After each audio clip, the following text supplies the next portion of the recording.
Bienvenido al canal, gracias por estar aquí. Mi nombre es Cristian Jiménez. ¿Qué hay de filosófico detrás de analizar la tragedia del submarino Ocean Gate? Que lamentablemente 5 personas perdieron la vida en esa trágica travesía que se supone que era un viaje de placer donde iban a sumergirse en las profundidades del océano Atlántico para observar el Titanic, ¿verdad? Eh, ¿verdad? Esto ha sido sumamente analizado, las causas, el por qué, quiénes estaban ahí, cuántos viajes había hecho este submarino, etcétera. Yo voy aquí a analizar lo filosófico, o sea, eh, ¿qué pasa? Primero que todo, ¿por qué el Titanic es una leyenda? ¿Por qué se gastan miles y miles de dólares personas con mucho dinero para ir allá, sumergirse en las profundidades para ver un barco hundido? Bueno, vamos a ir al contexto histórico un poco de cómo es que el Titanic surge. O sea, ¿por qué el Titanic? Bueno, en el momento en el que el Titanic sale al mar, 1912, están ocurriendo muchas cosas en el mundo. Estamos en ese momento en la humanidad, especialmente la civilización occidental europea, se encuentra inmersa en un proceso que muchos historiadores, ¿verdad? Han venido a llamarle la bella época o la Belle Époque, la época del progreso, del positivismo y de la confianza en la ciencia para resolver todos los problemas. En ese sentido, la ciencia, este es el momento donde la ciencia, especialmente en Europa, empieza a tomar las riendas de toda la vida, y ya el ser humano en ese momento entiende que es la ciencia la que le va a llevar a la felicidad. Ya anteriormente, en el siglo pasado, ¿verdad? En el 1912, apenas son 12 años del nuevo siglo XX, no ha ocurrido nada extraordinario como ocurrió en el siglo XIX, las independencias de Latinoamérica y otras cosas así. Todavía en 1912 no ha ocurrido nada exagerado que cambie el mundo. Van a faltar 2 años para que explote la Primera Guerra Mundial. Pero para que explote la Primera Guerra Mundial, obviamente tiene que haber un proceso antes de. Y como parte de ese proceso,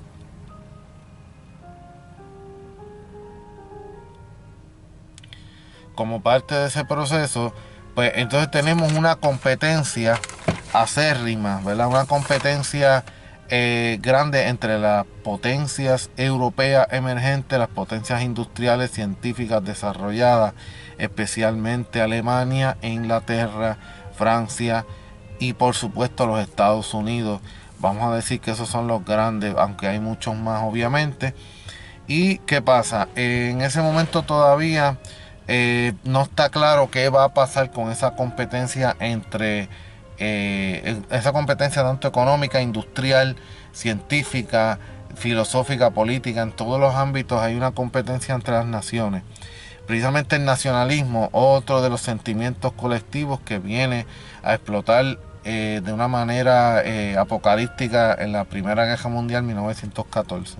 O sea que el mundo, sin saberlo, se está preparando para una gran guerra donde toda la industrialización y todos los avances de la ciencia van a estar presentes ahí, no para beneficiar a los seres humanos, sino para matarse unos a otros, para que unos sean mejores que otros, etcétera. Es el sentido de la competencia, de la sobrevivencia, etcétera, etcétera.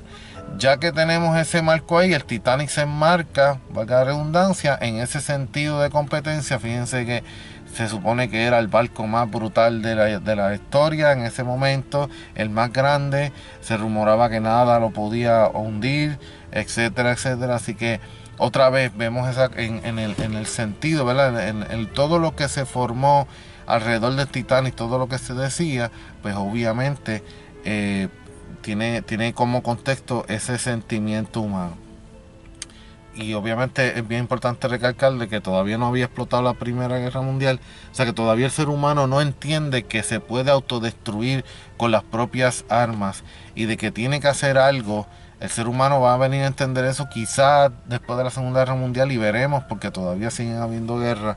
O sea que la guerra parece ser la parte intrínseca del ser humano como para funcionar en sociedad en este planeta. Ahora bien, al ser así, al ser el Titanic lo que se esperaba que fuera un sendo barco que impulsara ¿verdad? La navegación en el mundo de otra manera, todavía en el 1912 no estamos ante el auge que hay ahora de la navegación comercial, etcétera, etcétera. Entonces, al ser así y hundirse en el primer viaje, pues obviamente se convierte en una leyenda. Eso es parte de lo que convirtió al Titanic en una leyenda, ¿verdad? Que se esperaba tanto de un barco tan majestuoso y no duró ni el primer viaje y se hundió. Se hundió de una manera irreparable, irremediable. No había manera de salvarse. La tecnología en ese momento no permitía, vamos a decir, pedir auxilio de una manera como lo harían ahora. Entonces tenemos que al hundirse en el primer viaje se forma una leyenda, ¿verdad? Y empiezan las indagaciones como empezaron ahora con el submarino, qué habrá pasado, por qué pasó, si era cuestión del destino, si estaba predestinado y todo ese tipo de cosas, porque el ser humano parece que cuando no tiene una respuesta, pues obviamente recurre a la especulación y por esas cosas es que existen cosas, ¿verdad? Que existen sistemas como la religión, etcétera, etcétera. Entonces ya tenemos eso ahí, ¿no? ¿Cómo se abordó la tragedia? Primero, para entender cómo se abordó esta tragedia, no digo la del Titanic, sino la de Ocean Gate, donde estas personas mueren. ¿Cómo se abordó? ¿Desde qué punto de vista? Pues bueno, hay que ir a la narración para entenderlo bien. ¿Qué pasó? Que cuando se supo que estaba perdido, todavía había una esperanza de que ellos estuvieran vivos. O sea, cuando se supo que el submarino estaba perdido por ahí, no lo conseguían y que hacía tiempo que estaba perdido, pues todavía había una esperanza en el mundo de que los pudieran conseguir. Y era ese efecto de este acto heroico de poder decir, mira, los rescatamos, etcétera, etcétera. Y la esperanza, sobre todas las cosas, me imagino que en los familiares hubo mucho de esos sentimientos. Una gran esperanza para que los consiguieran. O sea, esperanza, viene de esperar lo que se espera. Lo mismo que pasó con el Titanic, las expectativas del Titanic se esperaba que fuera un barco que durara qué sé yo cuántos años, no duró ni un solo viaje. Y lo que se esperaba del Ocean Gate. El problema es que este submarino llevaba tiempo con desperfectos, gente que se había montado ahí, pues habían dicho cosas, ¿verdad? Sobre cosas que había que pulir y que se sabía que era un viaje demasiado arriesgado. En el momento del Titanic no se pensaba que iba a ser tan arriesgado porque había demasiada confianza en la ciencia, o sea, no se concebía ni siquiera que el Titanic se pudiera hundir. Ya décadas y décadas después se sabe que los aparatos fallan y por más tecnología que haya, siempre va a haber una posibilidad de un ataque, de un accidente catastrófico. Así que ¿qué pasa? Que se abordó desde ese punto de vista de la esperanza, etcétera. Eh, y lo dramático del naufragio básicamente fue que una de las cosas es que no se sabía, la incertidumbre. ¿Qué pasa?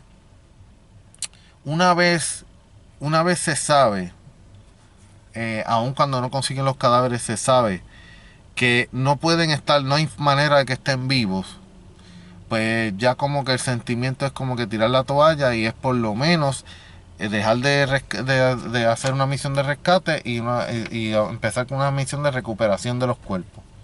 Cuando se encuentran unas partes del submarino donde ¿verdad? No que se especula, sino que se llega a la determinación por expertos de que hubo una implosión, o sea que explotó de afuera hacia adentro, donde esos cuerpos no había manera alguna de que estuvieran vivos. Pues entonces ya cuando se sabe ya hay como un respiro y ya lo que queda es como aprender. Fíjense que es como un proceso, ¿verdad? Como un proceso cuando pasa una tragedia, etcétera. El naufragio obliga a preguntarse el por qué y a indagar eh, de dónde se muestra e indagar donde se muestra lo que sucede, lo que suele considerarse antecedentes de lo ocurrido. Ok, ¿qué significa esto? O sea, que al naufragar, las preguntas que salen casi siempre a relucir son ¿por qué habrá pasado? Si esto estaba predeterminado. Y ahí que está lo filosófico en el asunto. Si la filosofía es la pregunta por el por qué, y la pregunta en sí, el preguntar, ya es un acto de desestabilización de una supuesta normalidad, de una estabilidad. O sea que la filosofía viene a desestabilizar de por sí. Y esa desestabilización era lo que teníamos con la incertidumbre. Pues entonces, cuando ya hay respuestas, bajas la guardia y comienzas otro proceso que es quizás aprender de lo que pasó, etcétera, etcétera. Pero en ese obligarse a preguntarse, en esa indagación, en ese buscar información para corroborar qué pudo haber pasado, pues entonces ahí se aprovecha una tragedia para entonces indagar y filosofar. No es por esto que los antiguos griegos hablaban de tragedia, o sea, eh, exponían problemas fundamentales del ser y del cambio y otras cosas a través de las obras de teatro.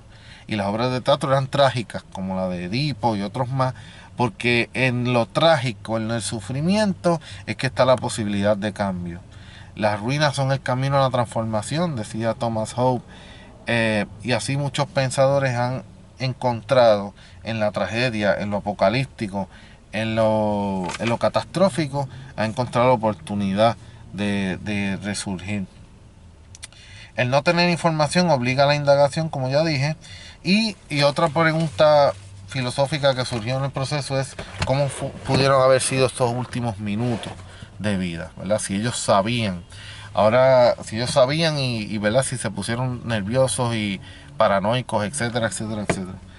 Eh, ahora que se sabe que implosionó, que eso pasó en una fracción milimétrica de segundos, que ellos no tuvieron ni siquiera la oportunidad de saber lo que les pasó, pues hay un cierto sentimiento de tranquilidad de que no sufrieron, ¿verdad? Por esa muerte.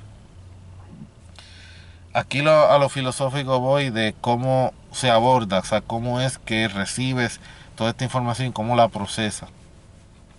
La filosofía nos ayuda a eso, a procesar las informaciones, porque al desconfiar y al desestabilizar, encuentras las fisuras y lo ilógico, y al preguntarte te obligas a frenar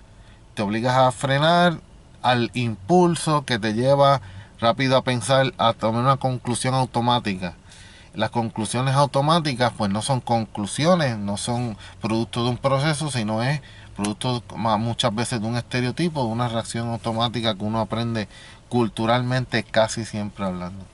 Así que mi exhortación es que sigamos en la filosofía práctica, sigamos leyendo, busquemos extractos de la vida cotidiana, para entonces introducir esa pregunta por el por qué, indagar y en verdad investigar lo que es mejor para nosotros, lo que nos da placer, lo que nos hace sentir bien. Sí, quizás lo mejor que podemos sacar de esta tragedia es todo este análisis que acabo de decir y obviamente aprender para que no vuelva a suceder y saber sobre todas las cosas por qué gente se aventura a estas expediciones tan peligrosas, ¿verdad? Porque están dispuestas a pagar tanto dinero y a exponer su vida para ver unos restos de un barco por allá. Esto en el caso de esta excursión específicamente, pues hay otras excursiones igual o más peligrosas.